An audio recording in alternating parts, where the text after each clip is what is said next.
जय हिंद फ्रेंड्स, हमारे YouTube channel MB study पे आप सभी का स्वागत है। इतिहास की श्रृंखला का ये हमारा 17वां क्लास है। 17वें क्लास का टॉपिक है भारत में मेगालिथिक कल्चर या महापाषाण काल संस्कृति। पिछली क्लासें जो हुई है हमारी वो ताम्र पाषाण काल पे हुई है। आज की क्लास का जो टॉपिक है वो मेगालिथिक कल्चर पे है। तो आइए स्टार्ट करते हैं। आज की क्लास का हमारा टॉपिक है वो है भारत में महापाषाण काल संस्कृति। महापाषाण काल संस्कृत को 3 नामों से जाना जाता है। पहला इसे महापाषाण काल, दूसरा इसे बृहद पाषाण काल और इंग्लिश में इसे मेगालिथिक कल्चर के नाम से भी जाना जाता है। इंग्लिश में इसे मेगालिथिक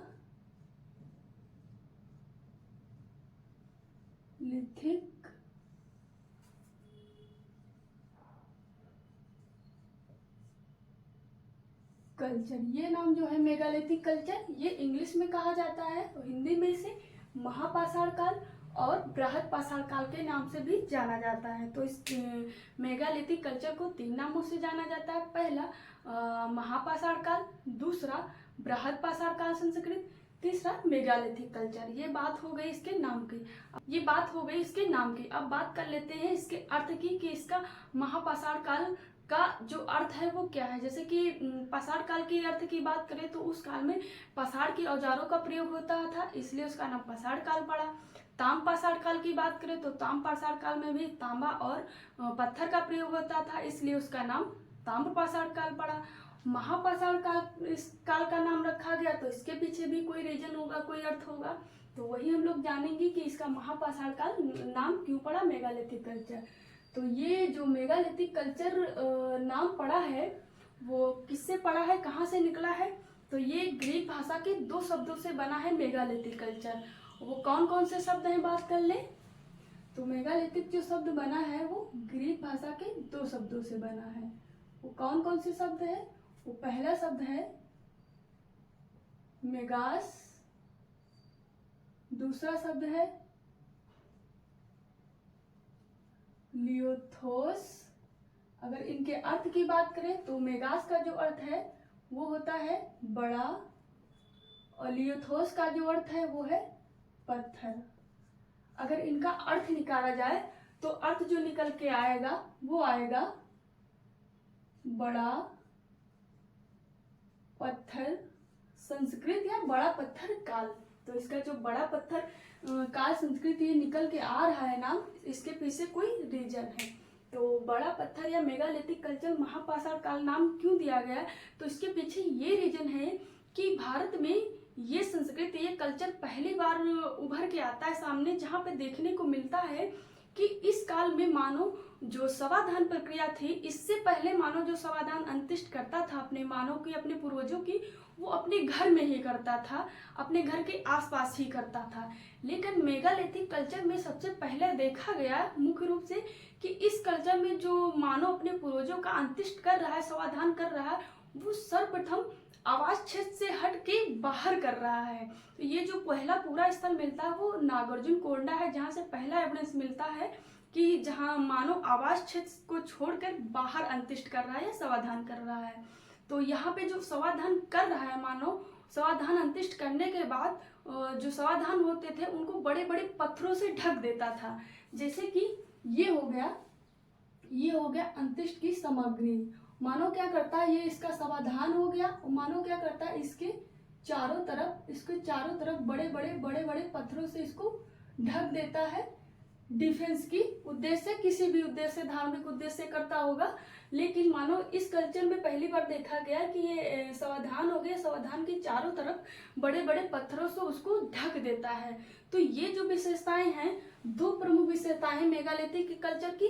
पहली कि ये आवास क्षेत्र से बाहर इसका समाधान अंत्येष्ट किया गया, दूसरा जो अंत्येष्ट किया गया समाधानों को, समाधियों को बड़े बड़े पत्थरों से ढका गया। तो ये जो बड़े बड़े पत्थरों से ढका गया है, बस इसी का संदर्भ में इसका नाम रखा गया है महापाषाण, क्योंकि बड़े बड़े पाषाणों से समाधानों को ढका गया है। तो इसके नाम के पीछे का रीजन ये हो गया कि यहाँ का मानव जो था इस कल्चर का, वो अपने पूर्वजों की समाधियों को बड़े बड़े पत्थरों से ढक देता था। तो ये हो गया नाम के पीछे का रीजन। अब हम लोग बात कर लेते हैं कि मेगालिथिक कल्चर का समय पीरियड क्या माना जाता है। अगर समय पीरियड की बात करें तो इसका समय पीरियड बहुत ही विवादित है, लेकिन फिर भी जो सबसे ज़्यादा मानने वाली तिथि मानी जाती है एवरेज के रूप में, वो मानी जाती हैं 1000 से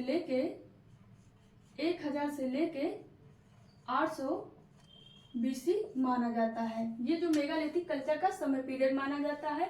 कहीं कहीं इसको एक 100 BC से लेके 100 ईसा पूर्व माना जाता है। कहीं कहीं पे 1000 से लेके संगम काल तक माना जाता है। तो हर बुक में इसका समय पीरियड अलग अलग मिलता है, तो इसके समय पीरियड पे ना ही ध्यान दिया जाए तो वो ज़्यादा अच्छा है। फिलहाल इसका जो समय पीरियड माना जाता है वो 1000 से लेके संगम काल तक भी कह सकते हैं, या फिर 800 ईसा पूर्व तक कह सकते हैं। तो ये हो गई इसके समय पीरियड की बात। इसके समय पीरियड पे ध्यान ना देना ही सबसे अच्छी बात है, बाकी बहुत विवादित है। फिलहाल हमने मोटे तौर पे देख लिया कि इसका समय पीरियड क्या माना जाता है। अब बात कर लेते हैं स्रोत की, कि महापाषाण कालीन संस्कृति की जानकारी कहाँ किन स्रोतों से मिलती है। तो अगर स्रोत की बात करें तो स्रोत में हमें यहाँ पे साहित्य स्रोत भी मिलते हैं और पुरातात्विक स्रोत भी मिलते हैं। तो साहित्य स्रोतों में बात करें तो संगम साहित्य जो है, संगम साहित्य में हमें महापाषाण कल्चर की जानकारी मिलती है। अगर पुरातात्विक स्रोतों में बात करें तो पुरातात्विक स्रोतों में आ जाते हैं जो वहाँ की विस्तारित साइटें हैं, पूरा स्थल है, वहाँ से मिलने वाले जो एविडेंस है, जो भी साक्ष्य मिले हैं वो पुरातात्विक रूप में हो जाएंगे।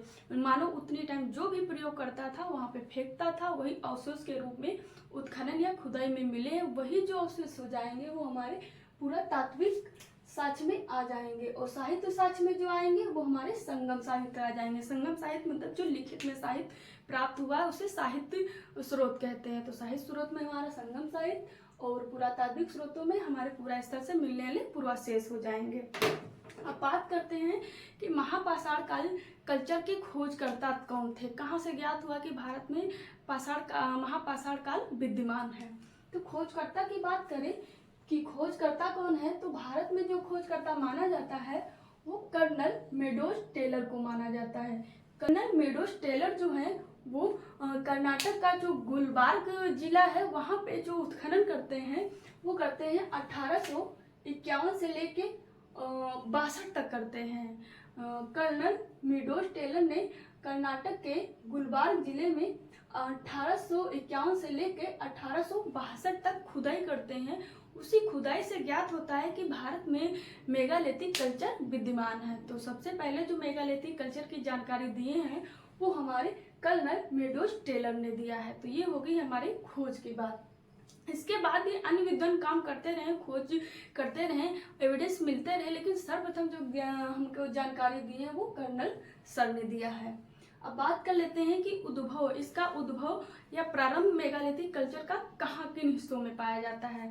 तो मेगालिथिक कल्चर का जो प्रारंभ पाया जाता है वो दक्षिण भारत में पाया जाता है। दक्षिण भारत में भी इसे प्रायद्वीप भारत के नाम से भी कह सकते हैं। प्रायद्वीप भारत में जैसे कि हमारा तमिलनाडु आ जाता है, केरल आ जाता है और कर्नाटक और आंध्र प्रदेश आ जाता है। ये सब जो स्टेट आते हैं ये प्रायद्वीप भारत में आते हैं।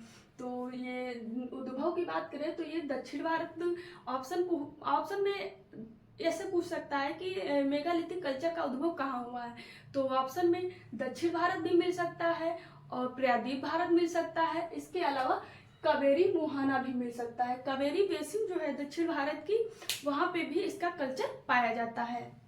तो अगर विशेष कर ये तीनों ऑप्शन मिल सकते हैं, दक्षिण भारत, प्रायद्वीप भारत और कावेरी मोहाना। कावेरी नदी बेसिन में मुख्य रूप से इसका जो ज़्यादातर एविडेंस पाया जाता है प्रारंभ का वो कावेरी मोहाना घाटी में पाया जाता है।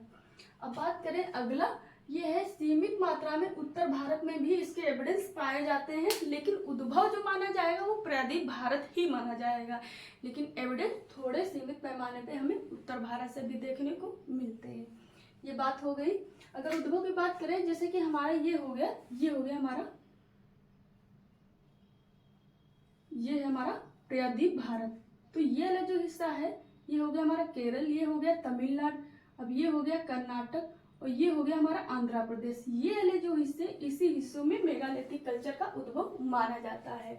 तो ये हो गया। अब देख लेते हैं कि मेगालिथिक कल्चर के लोगों का धार्मिक जीवन क्या था। वो कैसे अपना धार्मिक जीवन व्यतीत करते थे, कैसे अपना आर्थिक जीवन व्यतीत करते थे। राजनीतिक जीवन का कोई विकास यहाँ पे नहीं हुआ था। तो दो ही कल्चर देखेंगे यहाँ पे, धार्मिक और आर्थिक। उसके बाद हम लोग देखेंगे कि विस्तार क्या है, कहाँ कहाँ से एविडेंस पाए गए, कौन कौन से पुरा स्थल है।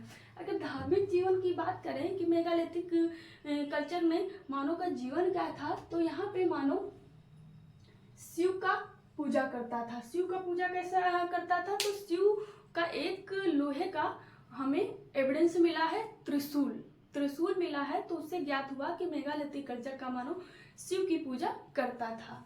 इसके अलावा यहाँ पे पितृ पूजा के साक्ष्य मिलते हैं। आगे हम लोग देखेंगे एक पूरा स्थल है, जहाँ से 3 पूरा स्थल है, जहाँ से हमें मानव के पाषाण मूर्तियां मिली। उससे ज्ञात हुआ कि यहाँ पे पिता की पूजा होने का प्रचलन मेगालिथिक कल्चर में था।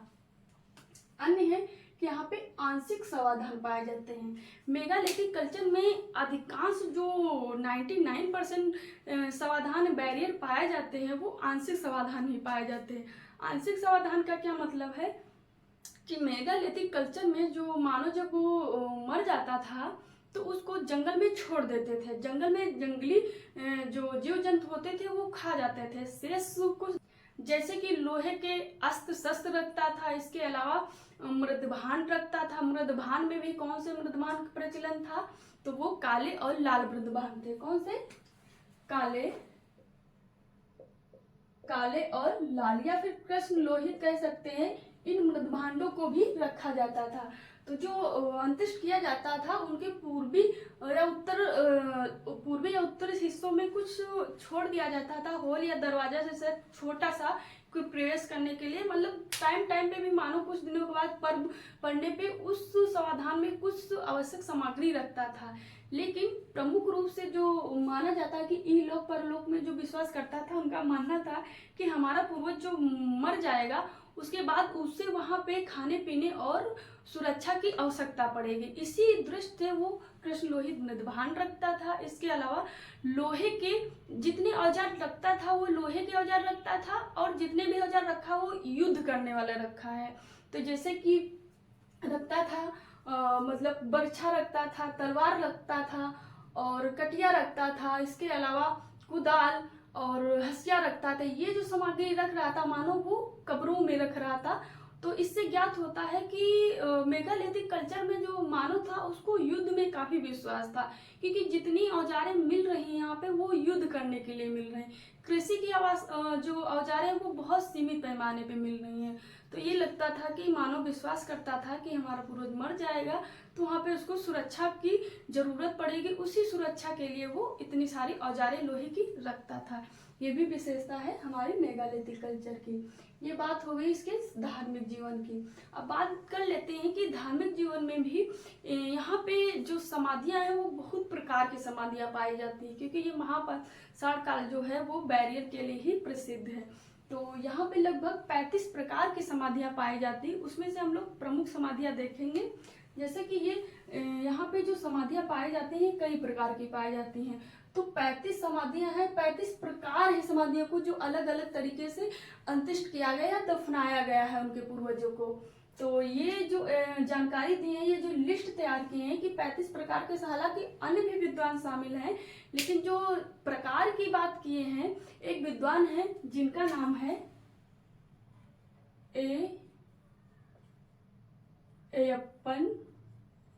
एयप्पन महोदय ने इसका जो खोज किया, जो लिस्ट तैयार की कि मेगालिथिक कल्चर में 35 प्रकार के समाधान थे, उन्होंने 1935 में सर्वप्रथम ये ज्ञात किया। ईस्वी में 1935 में एयप्पन महोदय ने ज्ञात किया कि मेगालिथिक कल्चर में 35 प्रकार के समाधान प्रचलित थे। उसमें से हम लोग प्रमुख महत्वपूर्ण समाधान देख लेते हैं जो अक्सर एग्जाम में क्रम में सजाने को पूछ लेते हैं, काल दे के, या फिर ऐसे पूछ लेते हैं कि सबसे ज्यादा सबसे कम कौन से मिले। अगर हम इन 35 प्रकार समाधियों में से कुछ प्रमुख समाधियां देख लेते हैं। जैसे कि पहली हो जाएगी संगोर, दूसरी हो जाएगी डालमेन, तीसरी है छत्र फड़शिला, चौथी है मेनहर, पांचवी है अस्थि कलश। 35 प्रकार में से 5 ये समाधियां का प्रकार है जो प्रमुख रूप से है। देख लेते हैं इनकी क्या विशेषताएं हैं। तो जैसे कि पहला जान लेते हैं वो है संगोर, दूसरी डालमिन गवच्छयुक्त समाधियां, तीसरी छत्र फड़शिला समाधियां, चौथी मिनिहर समाधियां और पांचवी अस्थि कलश समाधि ने। और सबसे ज्यादा जो ये समाधियां पाई जाती हैं, सबसे ज्यादा जो समाधियां पाई जाती हैं वो संगोर समाधियां पाई जाती हैं, उसके बाद डालमिन पाई जाती हैं, उसके बाद इनको क्रम में पाए जाते हैं। सबसे ज्यादा जो पाई जाती है वो संगोर ही पाई जाती है, फिर डालमिन पाई जाती है, उसके बाद ये सब पाई जाती है। संगोर समाधियों में क्या विशेषता थी? तो संगोर समाधियों में यह विशेषता थी कि ये जमीन के नीचे अंत्येष्ट किया जाता था। जैसे कि ये समतल भूमि है, इससे 1 या 1.5 मीटर नीचे जमीन में आयताकार गड्ढा खोद दिया जाता था और इसके अंदर मानव को अंत्येष्ट किया जाता था, ऊपर से बंद कर दिया जाता था। ये है जो ये संगोर समाधियों के उदाहरण है। अगर डालमिन की बात करें तो डालमिन समाधियां जो थी ये जमीन के ऊपर निर्मित की जाती थी। जैसे कि ये समतल भूमि हो गई, इसके ऊपर एक आयताकार चौतरा निर्माण किया जाता था, इसके बाद यहाँ पे मानव को अंत्येष्ट किया जाता था, इसके बाद इसके यहाँ पे बड़े बड़े पत्थरों से इसको ढक दिया जाता था। तो ये जो उदाहरण है ये डालमिन समाधियों के हैं। छत्र फड़ाशील को देख ले तो छत्र फड़ाशिला में मानव क्या करता था कि मानव को ऐसे अंत्येष्ट कर दिया, अंत्येष्ट करने के बाद मानव बड़ा सा कोई पत्थर लेता है, इस टाइप का छतरी टाइप का रहता था, छत्र इसका नाम भी है छत्र फड़ाशील। तो जैसे सांप का फन होता है सेम उस टाइप से है। तो जैसे ये बड़ा सा पत्थर लिया, इस पत्थर को कुछ इस डायरेक्शन में कर देता था। तो ये मानो की जो ये समाधियां होती है इस पे एक सुरक्षा कवच के रूप में ऊपर से काम करता था। तो ये जो उदाहरण ये छत्र फड़ाशील है, ये जैसे कि ये सांप का फन हो जाता है, उसके नीचे कोई भी रह सकता है थोड़ी देर के लिए सुरक्षित लेकर, जितना उसका आयतन है, क्षेत्रफल है। तो उसी प्रकार से ये छत्र फड़ाशील होता था कि ये समाधियां हैं और ये कोई पत्थर शिला है जिससे इसको ढका गया है ऊपर से। ये जो उदाहरण है ये छत्र फड़ाशील का है। जो है वो मिनिहर है। मिनिहर किस प्रकार की थी तो इसको बता पाना हमारे लिए थोड़ा मुश्किल है। अगर अस्थि कलश समाधियों की बात करें तो अस्थि कलश में जैसे कि एक मिट्टी का मटका या मृदभांड होता था, मानव की जो शेष अस्थियां बचती थी मर जाने के बाद, जो जानवरों के खाने के बाद बचती थी, जैसे कि ये कलश हो गया। इसी कलश में मानव की जो शेष हड्डियां बचती थी वो मानव इसमें अंत्येष्ट कर देता था। ये कलश उठा के मानव ये कोई आयताकार कब्र बनाया, इसी कब्र में ही रख देता था। ये जो समाधान कहलाते थे वो अस्थि कलश समाधान कहलाते थे। तो ये हो गई इनकी समाधियों के प्रकार की बात। अब बात कर लेते हैं कि मेगालिथिक कल्चर में मानव का आर्थिक जीवन कैसे था। तो मेगालिथिक कल्चर में जो आर्थिक जीवन माना जाता है, ये जो समाधियां हैं इन्हीं समाधियों में ही मानव लोहे के अस्त्र शस्त्र रखता था और मृदभांड रखता था और अन्य सामग्री भी रखता था। और आर्थिक जीवन की बात करें तो आर्थिक जीवन जो मेगालिथिक कल्चर में प्रमुख भूमिका निभाता था वो है पशुपालन। मेगालिथिक कल्चर का जो आधार माना जाता है, जो मजबूत आधार माना जाता है वो पशुपालन माना जाता है कि मेगालिथिक कल्चर में आर्थिक जीवन का जो मुख्य स्रोत था वो पशुपालन था और बड़े पैमाने पे पशुपालन किया जाता था। और जो कृषि कार्य था यहाँ पे वो सीमित पैमाने पे था। जैसे कि वैदिक काल को ले लें तो वैदिक काल में जो ऋग्वैदिक काल है उसमें पशुपालन ज्यादा पाया जाता है और कृषि गौड़ पाई जाती है। अगर उत्तर वैदिक की बात करें तो उत्तर वैदिक काल में कृषि ज्यादा पाई जाती है, पशुपालन गौड़ पाया जाता है। तो यहाँ पे वही हाल था कि यहाँ पे ऋग्वैदिक काल जैसे विशेषता दिख रही है कि पशुपालन अधिक पाया जाता है और कृषि साज सीमित पैमाने पे पाया जाता है और कृषि बहुत कम की जाती थी। और जो कृषि की जाती थी दक्षिण भारत में वो सीमित पैमाने पे धान और रागी के साक्ष्य मिले हैं। अगर दक्षिण भारत की जो प्रमुख फसल मानी जाती है, पहली फसल मानी जाती है वो रागी मानी जाती है। ये पूछा भी गया कि दक्षिण भारत की पहली फसल कौन सी है तो रागी फसल है। रागी एक मोटा अनाज जिसके अंतर्गत आता है। इसके अलावा ये धान चावल उगाया जाता था मेगालिथिक कल्चर में। कृषि के यही दो साधन थे बस, पशुपालन और कृषि। कृषि उसमें से गौड़ था। अब बात कर लेते हैं मेगालिथिक कल्चर के क्षेत्र की विस्तार की, कहाँ पे इसका विस्तार पाया जाता है, भारत के किन किन हिस्सों में पाया जाता है। तो अगर विस्तार की बात करें तो इसका विस्तार लगभग भारत के सभी हिस्सों में पाया जाता है, लेकिन प्रमुख रूप से जो पाया जाता है वो प्रायद्वीप और दक्षिण भारत में पाया जाता है। कहाँ कहाँ किन किन राज्यों में पाया जाता है, तो इसका विस्तार राजस्थान में पाया जाता है, यूपी में पाया जाता है, जम्मू में पाया जाता है, असम में पाया जाता है, उड़ीसा में पाया जाता है, इसके अलावा आंध्र प्रदेश में पाया जाता है, इसके अलावा एमपी वाले क्षेत्र में पाया जाता है, महाराष्ट्र में पाया जाता है, कर्नाटका में पाया जाता है, केरल में पाया जाता है और तमिलनाडु में पाया जाता है।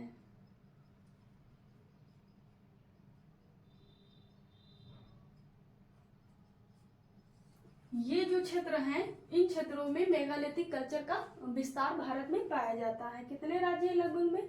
1 2 राजस्थान, यूपी, जम्मू, असम, उड़ीसा, आंध्र प्रदेश, तमिलनाडु, एमपी, महाराष्ट्र, कर्नाटक, केरल, लगभग इसमें पाया जाता है। लेकिन मुख्य रूप से पूछा जाए तो दक्षिण भारत ही माना जाएगा। ये हो गई क्षेत्र विस्तार की बात। अब इस क्षेत्र विस्तार में किन किन स्टेट में कौन कौन से प्रमुख स्थल पाए जाते हैं जहां से कुछ एविडेंस मिलते हैं। हर पूरा स्थल को हम लोग नहीं पढ़ेंगे, नहीं क्लास बहुत लंबी हो जाएगी।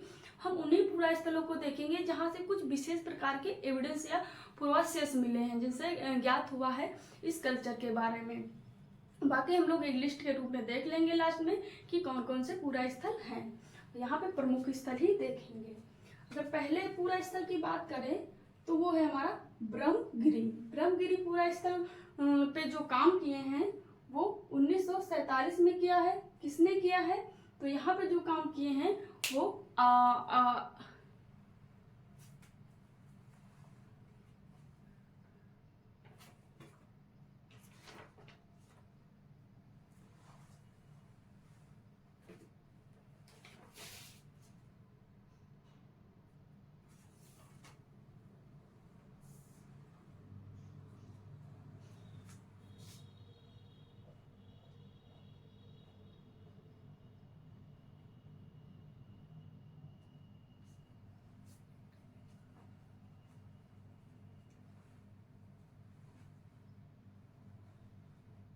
पहले पूरा स्थल की बात करें तो वो है हमारा ब्रह्मगिरी।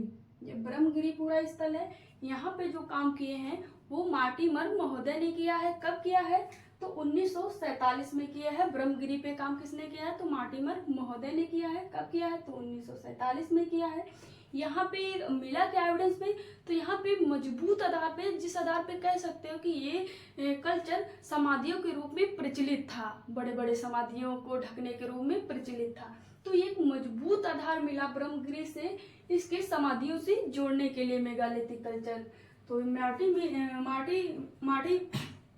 मार्टिमर महोदय को 1947 पे यहाँ काम किए और मजबूत आधार पे समाधान मिला बृहद पाषाण संस्कृति का। तो यहाँ का मुख्य जो एविडेंस है मार्टिमर महोदय को मिला वो बृहद पाषाणकालीन मजबूत समाधान मिला। काम कब किए? तो 1947 में किए। अब अगला पूरा स्थल है वो है हमारा वटगल। दूसरा पूरा स्थल है वटगल। वटगल की बात करें तो वटगल आगे पढ़े थे हम लोग, तो यहाँ से वटगल से सुपारी के साक्ष्य मिले थे।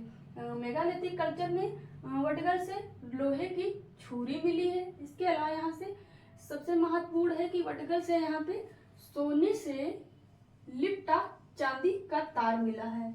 कि मतलब एक सोने की परत है, उस सोने के अंदर चांदी के तार को लपेटा गया है। ये एविडेंस एनटीए द्वारा आर्कियोलॉजी में और इतिहास के यूजीसी नेट क्वेश्चन में पूछा गया है कि सोने से लिपटा चांदी का तार कहाँ से मिला। कि सोने की चादर है, उसके अंदर चांदी का तार है और उसको लपेटा गया है किसी उद्देश्य से रखने के लिए, कोई भी उद्देश्य होगा मानव का, तो इसके जो एविडेंस मिले हैं वो वटगलपुरा स्थल से मिले हैं। वटगल से सर्वप्रथम सुपारी के साक्ष्य दक्षिण भारत में मिलते हैं। इसके अलावा सोने से लिपटा चांदी का तार मिला। ये दो एविडेंस काफी महत्वपूर्ण हैं ये वटगलपुरा स्थल के। अब अगले पुरा स्थल की बात करते हैं। अगला जो पुरा स्थल है तीसरा हमारा वो है मचंड। मचंड की बात करें तो मचंड से हमें ग्रेनाइट पत्थर की चक्की मिली है। चक्की मतलब जो अनाज पीसने या रंग बनाने या किसी काम के उद्देश्य से मानो प्रयोग करता होगा, तो जो ग्रेनाइट पत्थर है उस ग्रेनाइट पत्थर से निर्मित एक चक्की का जो एविडेंस मिला है वो माचड़ से मिला है।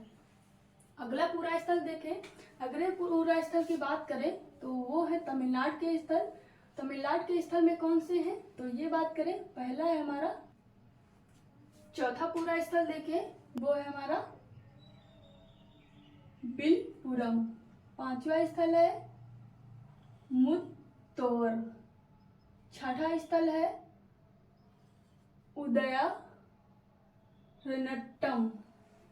छठा स्थल है उदयरनट्टम। ये जो पूरा स्थल है ये तमिलनाडु में पड़ रहे हैं। यहाँ की विशेषता क्या है तीनों स्थल से, यहाँ पे पितृ पूजा या पिता की पूजा के साक्ष्य हमें मिलते हैं मेगालिथिक कल्चर से। ये जो तीनों पूरा स्थल है ये तमिलनाडु में पड़ते हैं। ये तमिलनाडु में पड़ते हैं। इसके अलावा जो यहाँ से एविडेंस मिलता है वो जो पसाड़ के मानव मूर्ति मिलती है। इन्हीं मूर्ति से ज्ञात हुआ है कि इन तीनों पूरा स्थल में पितृ पूजा के साक्ष्य मिले। हम लोग यहाँ पे पढ़े थे कि इस कल्चर में हमें पितृ पूजा के साक्ष्य मिले हैं। पढ़े थे कि इस कल्चर में पितृ पूजा के साक्ष्य मिले हैं। तो पितृ पूजा के जो साक्ष्य मिले हैं ये तमिलनाडु के 3 स्थल हैं, बिलपुरम और मुस्तोर और उदयरनट्टम। ये 3 स्थल हैं जहाँ से पितृ पूजा के साक्ष्य मिले हैं। अगले स्थल देखें तो 7वां पूरा स्थल है वो है कोडुमनल। कोडुमनल जो पूरा स्थल है ये भी तमिलनाडु में पड़ता है। कौन सा स्थल है तो कोडुमनल पूरा स्थल है। कहाँ पड़ता है तो तमिलनाडु में पड़ता है। यहाँ से जो प्रमुख एविडेंस मिला है वो कौन सा है, वो है यहाँ पे ब्राह्मी लिपि का साक्ष्य मिला है। कहाँ की ब्राह्मी लिपि तो विशेषकर तमिलनाडु वाले हिस्से में प्रचलित थी, उस ब्राह्मी लिपि का प्रथम साक्ष्य मिला है। पूछा जाए कि तमिलनाडु की ब्राह्मी लिपि का प्रथम साक्ष्य कहाँ से मिला तो ये हमारा पूरा स्थल है कोडुमनल। कोडुमनल पूरा स्थल से ब्राह्मी लिपि का प्रथम साक्ष्य मिला है सर्वप्रथम। ये हो गया। अगर अगला स्थल है हमारा 8वां पूरा स्थल है हमारा केरल। जो केरल स्टेट है यहाँ पे गुफा समाधियाँ पाए गए। गुफाओं में मानव को अंत्येष्ट किया गया है, समाधियाँ पाई गई हैं। उन समाधियों में चित्रकला के एविडेंस पाए गए हैं। तो ये पूरा स्थल केरल का विशेषकर प्रचलित है, मुख्य है, क्योंकि यहाँ की गुफा समाधियों में चित्रकला के या चित्र के साक्ष्य पाए गए हैं। तो ये एकमात्र मेगालिथिक कल्चर का पूरा स्थल है केरल जहाँ पे गुफा समाधियों में चित्रकला के या चित्र बनाने के बहुत कम पैमाने पे साक्ष्य पाए गए हैं। अगला पूरा स्थल है वो है हमारा आदि चन्नूर। आदि चन्नूर या आदि चलनूर के नाम से भी इसका विवरण कहीं कहीं बुक में मिल सकता है। तो आदि चन्नूर जो पूरा स्थल है ये पूरा स्थल भी हमारे तमिल राज्य में पड़ता है। अब बात करें दक्षिण भारत के जो सबसे प्रिय देवता माने जाते हैं वो देवता है मुर्गन। मुर्गन देवता है। हम लोग यहाँ पे पढ़े थे कि जो दक्षिण भारत के सबसे प्रिय देवता थे वो मुर्गन देवता थे, उनकी पूजा होती थी। तो ये भी पूछा गया है कि दक्षिण भारत के सबसे प्रिय देवता कौन से हैं तो वह है मुर्गन देवता। मुर्गन देवता के जो एविडेंस पाए गए हैं कहाँ से पाए गए हैं तो तमिलनाडु के आदि चन्नूर जिला में पाए गए या पूरा स्थल पे पाए गए हैं। तो दक्षिण भारत के जो सबसे प्रिय देवता पूजा जाए कौन है तो वह है मुर्गन महोदय। दक्षिण भारत के सबसे प्रिय देवता कौन है तो मुर्गन महोदय हैं।